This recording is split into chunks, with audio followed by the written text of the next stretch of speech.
أشهد ألا ألا إله إله إلا إلا الله الله وأشهد وأشهد أن أن محمدا محمدا رسول رسول الله. Allah.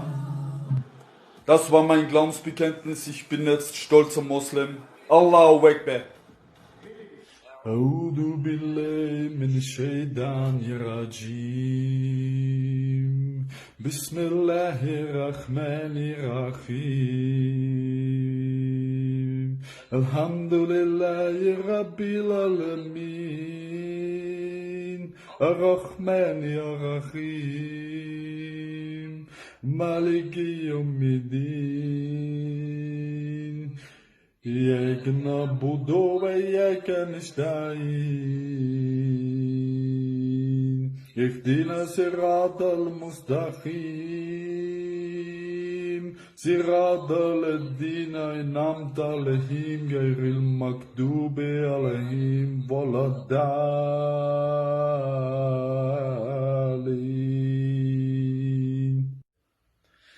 بسم الله الرحمن الرحيم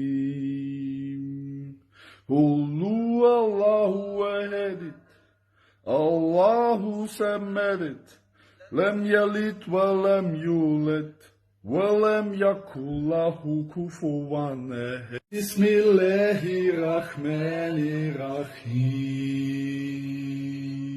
قل يا أيها الكافرون لا أعبد ما تعبدون ولا أنتم عابدون ما أعبد ولا أنا عابد ما عبدتم ولا أنتم عابدون ما أعبد لكم دينكم ولي دين. Masya Allah, kita bersyukur kepada Allah. Hari-hari sekarang kita dengar di sosial media orang berbondong-bondong masuk Islam. Dan salah satu berita yang paling heboh selama pandemi ini adalah dengan masuk Islamnya seorang petarung profesional asal Austria. Saya akan bercerita sedikit bagaimana perkenalan saya dengan Brother Khalid. Jadi suatu hari ketika mendengar kabar berita dia masuk Islam, saya langsung follow Instagramnya. Subhanallah, ternyata 2 minggu yang lalu kayak sepertinya ya, itu saudara kita Ari Untung pun sudah mulai wawancara dengan Khalid ya. Tapi saya tidak menonton wawancara beliau.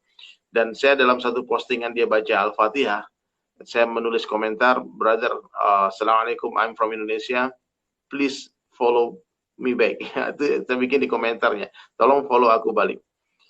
Subhanallah, dan saya DM dia dan ucap salam sama dia, dan saya bilang salam dari orang Indonesia, and everybody loves you in Indonesia, semua orang mencintaimu. Ternyata beberapa hari kemudian dia malam-malam jam 1 malam ya, di sana baru habis berbuka puasa mungkin, Khalid balas direct message saya, kemudian Ajib, dan dia kirim voice note, dia sangat senang dengan teman-teman followersnya banyak orang Indonesia, subhanallah.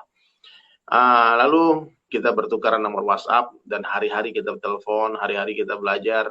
Saya kirimkan doa-doa pendek, bacaan-bacaan yang sangat sederhana, dan dia senang, dia orang yang sangat haus dalam belajar. Meskipun tergolong baru dalam Islam, Khalid ini, William Oates ini, Masya Allah, dia begitu Allah berikan kefahaman yang luar biasa. Sehingga saya tanya sama dia, kenapa kamu bisa masuk Islam? Dia bilang ada satu orang fighter, petarung dari Austria yang sangat ditakuti satu Austria, orang Muslim. Nggak ada orang yang mau bertanding dengan dia karena dia brutal sekali. Sehingga tahun lalu Khalid ini menantang petarung Muslim tadi, dan mereka bertarunglah di sana. Dan setelah pertarungan itu fighter Muslim tadi dibilang namanya Purak. Wallahu alam, yang nama saya cari datanya belum dijumpa nama detailnya, nama panjangnya di siapa. Subhanallah, terjadilah dialog dan akhirnya mereka sekarang jadi saudara. dan dia belajar Islam, dan kemarin ketika pandemi dalam satu live Zoom dengan beberapa community Muslim, dia menyatakan syahadat dia mengaku sebagai seorang Muslim. Jadi memang sahabat sekalian ya, kita tidak boleh meremehkan siapapun juga. Siapapun juga. Khalid ini, William Pengus ini, dia punya tato yang sangat besar di dadanya. Cross.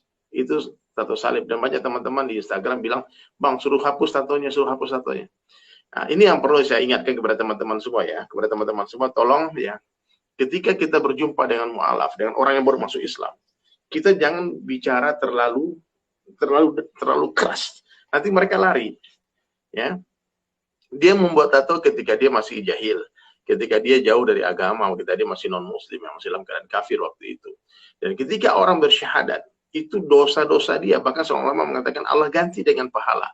Itu tato yang tadinya mudarat bisa jadi manfaat. Bisa saja ketika melihat tato dia, ketika banyak orang-orang non-muslim lihat, ya Allah, ini orang ini begitu dahsyatnya dulu, sekarang bisa menjadi asbab hidayah.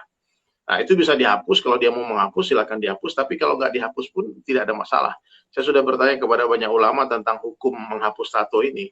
Kalau memang orang ingin pergi menghadap Allah dengan badan yang bersih tanpa ada tinta, silakan dihapus. Tapi kalau seandainya dia bertaubat dan dia tidak menambah lagi tatonya, ini Ustaz Abdul Somad juga pernah menjelaskan, itu tato itu bahwasanya tidak membuat wudhu kita itu tidak sah. Karena tato itu tintanya masuk ke dalam tubuh, ke dalam kulit. Jadi salah satu penyebab haramnya tato itu apa? Karena menyakiti diri. Kalau seandainya menghapusnya lebih menyakitkan lagi dari membuatnya, maka sebagian ulama mengatakan nggak perlu dihapus ya, apalagi tatonya banyak.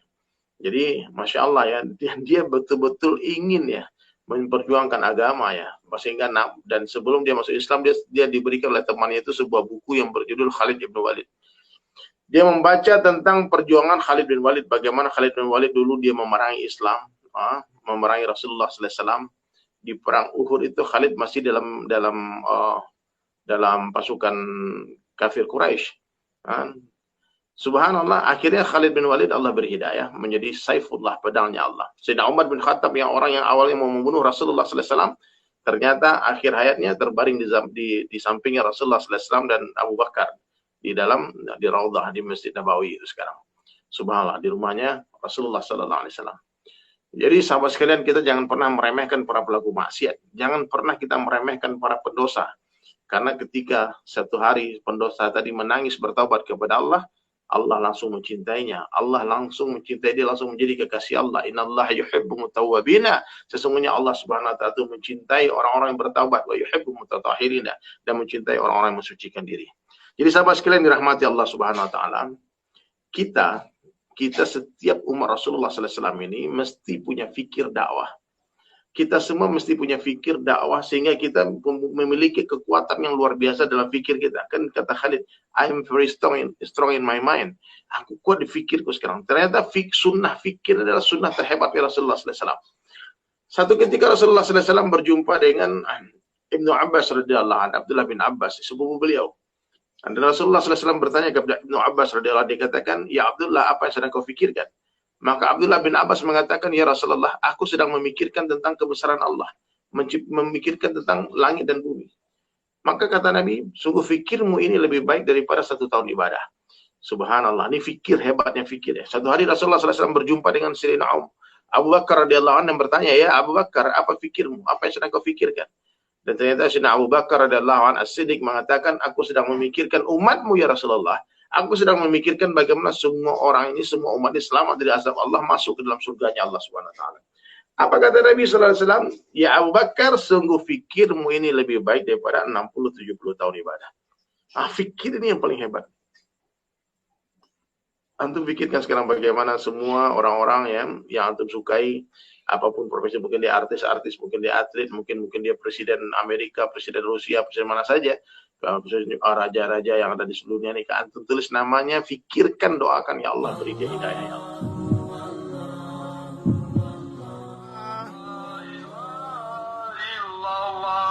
Wallahu akbar, subhanallah, walhamdulillah, wala ilaha illallah, wallahu akbar. Subhanallah walhamdulillah wa la ilaha illallah wallahu akbar.